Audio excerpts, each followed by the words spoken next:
한 부동산 플랫폼의 일부 공인중개사들이 김포의 한 공유 창고 캐비닛을 빌려 중개사무소로 등록했습니다. 지자체 관리당국은 뒤늦게 중개사무소 등록을 취소하고 있습니다. 김포시의회 더불어민주당 의원들이 지난달 본회의장에서 나온 국민의힘 한종호 의원 발언에 문제가 있다며 윤리위에 징계를 요구하고 나섰습니다. 8년 만에 인천 지하철 요금이 오를 전망입니다. 인천시는 물가 상승에 따라 지하철 기본 요금을 150원 인상하기로 확정했습니다. 인천 지역 고교 학교군이 내년부터 6개 학교군으로 변경되는데요. 관련 소식 자세히 전해드립니다.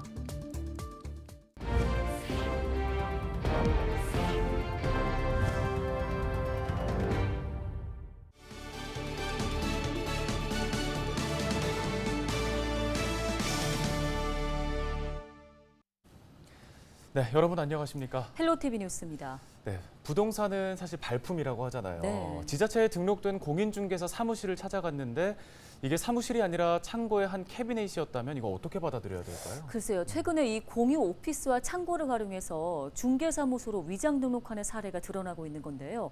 이관성 기자가 현장 취재했습니다. 아파트 실거래가 정보를 볼 수 있는 한 부동산 플랫폼에서 김포 운양동의 매물을 찾아봤습니다. 이 플랫폼에 운양동 매물을 올려놓은 공인중개사는 2명. 해당 매물 상담을 원하는 경우 이들에게 문의할 수 있습니다. 이들이 운영하는 사무실을 찾아가려면 운양동을 벗어나야 합니다. 중개사무소 등록 주소지가 운양동이 아닌 풍무동에 있기 때문입니다. 하지만 공인중개사 사무실을 찾아가도 이들을 만날 수 없습니다. 국내 한 유명 부동산 플랫폼에 매물을 올려놓은 공인중개사무소의 소재지를 찾아와 봤습니다. 하지만 이곳에는 공인중개사무실은 없고 물건 보관함만 가득한 창고만 보입니다. 이 건물의 공유 창고 캐비닛을 중개사무소로 등록한 공인중개사는 이들뿐만이 아닙니다. 같은 부동산 플랫폼에서 김포와 인천 서구 일대 매물을 다루는 공인중개사 2명도 바로 옆 캐비닛을 사무실로 등록했고 6층과 7층 비상주 공유 오피스를 중개사무소 주소지로 등록한 공인중개사 2명도 확인했습니다. 그 공유 창고 한 칸, 캐비넷 한 칸을 빌려서 개설 등록을 하고 영업을 해왔다는 거죠. 공유 창고소를 방문을 해서 그런 부분들을 확인하고서는 깜짝 놀랐죠. 그래서 어떻게 이런 형태로 개설 등록을 하고 영업을 할 수 있느냐. 현행법상 공인중개사가 부동산 중개업을 하려면 건축물 대장에 있는 중개사무소와 사용권이 있어야 합니다. 또 중개사무소에는 관련 등록증과 자격증, 중개보수표와 보증 설정 서류 등을 게시해야 합니다. 부동산을 사고 파는 사람들이 안전한 거래를 해야 하기 때문입니다. 김포시 토지정보과는 부동산 플랫폼 공인중개사 6명이 공유 창고 캐비닛과 비상주 공유 오피스를 공인중개사무소로 위장 등록한 사실을 확인하고 중개사무소 등록을 모두 취소하기로 했습니다. 또 비슷한 형태로 위장 등록한 사례가 더 있는지 추가 조사도 이어갈 계획입니다. 상황이 이런 가운데 일각에서는 등록관청의 관리를 개선해야 한다는 지적도 나옵니다. 등록관청에서 중개사무소를 등록해 줄 때 적법한 사무소를 갖추어야 하는데 그런 것들을 실질적으로 지휘감독을 하지 못함으로 인해서 나타나는 현상이기 때문에 공인중개사협회 김포시지회는 중개사무소 위장 등록 사례가 더 많을 것으로 보고 협회 차원의 조사를 준비하고 있습니다. 헬로티비 뉴스 이관서입니다. 다음 소식입니다. 8대 김포시의회가 출범한 이후 처음으로 의원에 대한 징계 청원이 접수됐습니다. 본회의장에서 부적절한 표현을 사용해 의원으로서의 품위 유지 의무를 위반했다는 건데요. 네, 해당 의원은 김포시의회 전반에 자성이 필요하다는 취지로 이야기하는 과정에 나온 표현이었다며 해명을 하고 있습니다. 김진재 기자가 전해드립니다. 논란이 된 건 지난달 김포시의회 본회의에서 나온 의사진행 발언입니다. 본회의 시작 직후 한종우 김포시의원이 시정질의 방식에 문제가 있다며 정회를 요청하는 과정에서 일부 의원들의 태도를 문제 삼은 겁니다. SNS에서 시민을 위해 일한다고 열심히 온갖 미사하고 다 쓰죠. 근데 이게 불나방 같아, 불나방. 본인 치적만 알리고 제가 봤을 때 지금 여기 계신 의원님들 다 의원 자격 없고 다 사퇴해야 맞다고 봅니다. 이 꼬라지가 뭡니까 이게? 더불어민주당 의원들은 한종우 의원의 발언에 문제가 있다고 판단하고 지난달 28일 김포시의회 윤리특별위원회에 징계 청원을 접수했습니다. 입법 기관인데 저희가 입법 활동은 안 하고 SNS나 뭐 다른 활동을 하는 것처럼 좀 비하한다든지 이런 부분에 있어서 기본적인 동료 의원에 대한 예의, 그리고 또 시민에 대한 소통 방식에 대한 비하, 이런 거에 대한 정확한 품위 유지를 좀 자기 스스로 해야 된다라는 생각에 저희는 좀 징계 요청을 좀 강하게 했습니다. 특히 민주당은 김포시로부터 답변서를 받는 등 시정 질의를 위한 행정 절차를 진행했음에도 본회의에서 이를 제한하려 한 건 문제가 있다는 입장입니다. 당대당 교섭도 아니고요. 의장님의 권한으로 해라 마라 할 권한이 아니기 때문에 국힘에서 해석하는 출석 요구 이렇게 바라보는 부분은 조금 회의에 대한 이런 것들을 규칙을 좀 자의적으로 해석하진 않았나 그런 생각을 하고 있습니다. 당시 국민의힘 측에서 요구한 건 시장 출석 요구를 한 의원만 시정 질의를 하는 등 여야 교섭단체 간 협의를 통해 시정 질의할 의원을 사전에 정하자는 것. 하지만 막말 논란이 불거지면서 추후 시정 질의 방식에 대한 여야 협의는 아직까지 이루어지지 않고 있습니다. 한편 한종우 의원은 당시 발언에 대해 특정 의원을 비방하려는 의도는 아니었다고 해명했습니다. 민주당 의원님들께서 그 부분이 불편하셨다고 하면 제가 진심으로 사과드리고요. 지방 의원답지 못한 부분이 모두에게 있지 않았었나라고 해서 어떤 우리 의원들의 자성을 좀 요구하는 그런 이제 표현을 했는데요. 때로는 단어가 좀 거칠어 보일 수 있지만 사실은 우리가 우리 스스로를 채찍질하지 않으면 안 된다는 생각에. 김포시에는 오는 11일 열리는 임시회에서 해당 징계 요구안을 보고한 뒤에 한종우 의원에 대한 징계 여부를 심의할 예정입니다. 헬로티비 뉴스 김진재입니다.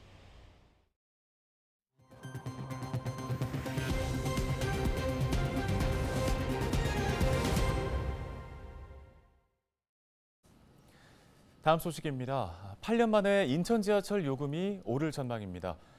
인천시는 물가 상승에 따라 지하철 기본 요금을 150원 인상하기로 확정했습니다. 인상안이 적용되면 현재 1,250원인 인천 지하철 1, 2호선의 기본 요금은 1,400원으로 인상됩니다. 시는 물가 상승폭과 도시철도 재정을 고려해 당초 300원을 인상하는 안을 검토했지만 시민들의 부담을 최소화하기 위해 인상폭을 줄이기로 결정했습니다. 인천시는 서울시와 경기도, 한국철도공사와 요금 인상안을 최종 협의한 후 행정 절차를 거쳐 오는 10월에 인상안을 적용할 예정입니다. 인천 지역 고교 학교군이 내년부터 6개 학교군으로 변경됩니다. 인천시 교육청은 최근 인천시의회 본회의 의결에 따라 2024학년도 신입생부터 개정된 고등학교 학교군을 적용한다고 밝혔습니다. 개정된 내용을 보면 현재 1학군에서 남동과 연수가 각각 분리되고 3학군인 서구는 아라뱃길을 기준으로 남과 북으로 나뉘게 됩니다. 하지만 부평 계양이 포함된 2학군은 현행대로 유지됩니다. 또 6개의 학교가 묶인 1, 2 공동학교군은 1, 2, 3, 4 공동학교군으로 재편되고 공동학교군 학교 지원 방식도 의무 지원에서 선택 지원으로 변경됩니다. 유정복 인천시장이 경인 아라뱃길을 친수 공간으로 활성화하겠다는 의지를 내비쳤습니다.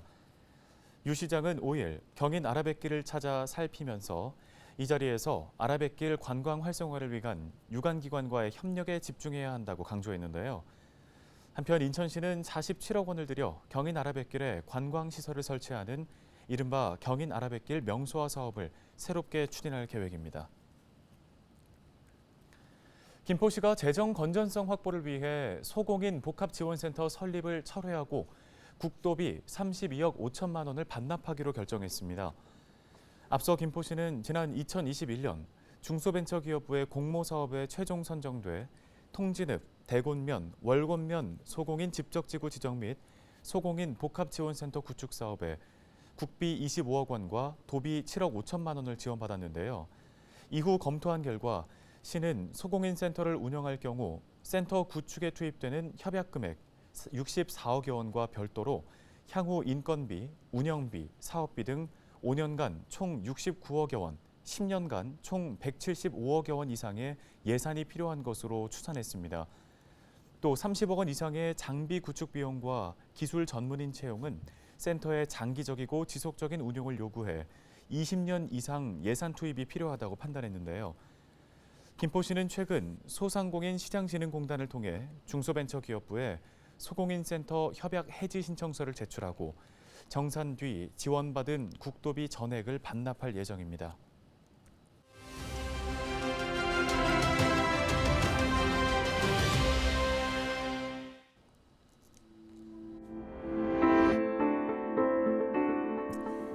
정부가 연일 사교육비 절감 대책을 내놓고 있습니다. 이런 가운데 소득 수준이 높은 사람이 사교육비도 더 많이 쓴 것으로 나타났습니다. 학원비도 이른바 부익부, 빈익빈 현상이 나타난 건데요. 국내 한 카드사의 분석 결과 회원들의 1인당 학원비는 소득 수준과 상관없이 4년 전보다 늘어났습니다. 눈길이 가는 건 증가율입니다. 올해 2분기 기준 소득 상위 20%의 인당 학원비는 지난 2019년 대비 30% 가까이가 늘어난 것으로 나타났습니다. 반면 소득 수준이 낮을수록 학원비의 지출은 상대적으로 더 낮은 증가율을 보였습니다.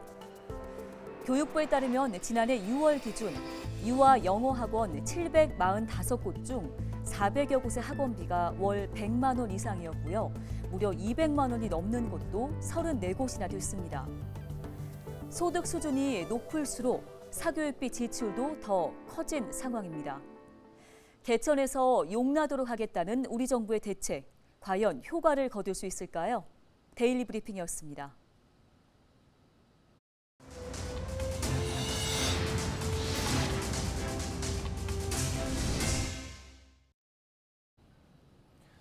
재외동포청 유치에 성공한 인천시가 이번에는 에이펙 유치에 본격적으로 나섭니다. 인천시는 올 연말로 예정된 2025 아시아태평양 경제협력체 정상회의 개최지 공모에 앞서 외부 기관과 시민들의 지지를 이끌어내는 데 주력하고 있습니다. 시는 올해까지 100만 시민 서명을 모아 공모 신청서와 함께 외교부에 전달한다는 계획입니다. 또 서포터즈를 중심으로 에이펙 유치를 위한 홍보 활동에 나서는 한편 하반기에는 유치 전략을 기획하고 현장 실사를 미리 준비하는 활동에 집중하겠다는 방침입니다. 김포시 문화도시위원회가 공식적으로 출범했습니다. 김포시는 지난 3일 시청 참여실에서 제1차 김포시 문화도시위원회를 열고 위원 19명에게 위촉장을 전달했는데요. 위원 임기는 2년으로 1회 연임할 수 있습니다. 김포시 문화도시위원회는 부시장이 당연직 위원장을 맡게 됐습니다. 부위원장에는 양재환 위원이 선출됐습니다. 문화도시위원회는 김포시 문화도시 조성 및 지원 조례를 근거로 지역사회의 분야별 의견 수렴과 문화도시 사업 연계, 문화도시 기본 방향과 특성화 계획 수립 등의 역할을 하게 됩니다. 문화체육관광부 가이드라인에 따르면 대한민국 문화도시로 지정되면 향후 4년간 국비 100억 원을 포함해 최대 200억 원의 문화도시 사업을 추진할 수 있습니다. 온라인 커뮤니티인 우울증 갤러리를 통해서 미성년자와 만나 성관계를 한 20대 남성이 구속 상태에서 검찰에 넘겨졌습니다. 부천 원미경찰서는 미성년자 의제 강간 혐의로 20대 남성 A씨를 검찰에 송치했다고 밝혔는데요. 이 남성은 지난달 20일부터 이틀간 부천의 한 숙박업소와 만화 카페에서 중학생 B양과 2차례에 걸쳐 성관계를 한 혐의를 받고 있습니다. 경찰 조사 결과 A씨는 인터넷 사이트를 통해 B양과 처음 만났으며 이 과정에서 B양이 만 16살 미만의 미성년자인 사실을 알고서도 성관계를 한 사실이 드러났습니다. 이보다 앞서 지난 4월 A씨는 같은 사이트를 통해 알게 된 또 다른 10대 여성 C씨의 극단적 선택을 방조한 혐의로 입건되기도 했습니다. 인천의 한 폐차장 창고에서 불이 났습니다. 4시간여 만에 진화가 됐는데요. 4일 오전 8시 52분쯤 인천시 서구 오류동의 한 폐차장 창고에서 화재가 발생했습니다. 신고를 받고 출동한 소방당국은 소방대원 등 130명과 펌프 차량 등 장비 44대를 동원해 이날 낮 12시 46분쯤에 완전 진화했습니다. 이 불로 판넬조 창고 건물 1개 동이 불에 타는 등 재산 피해가 발생했지만 다행히 인명 피해는 발생하지 않았습니다.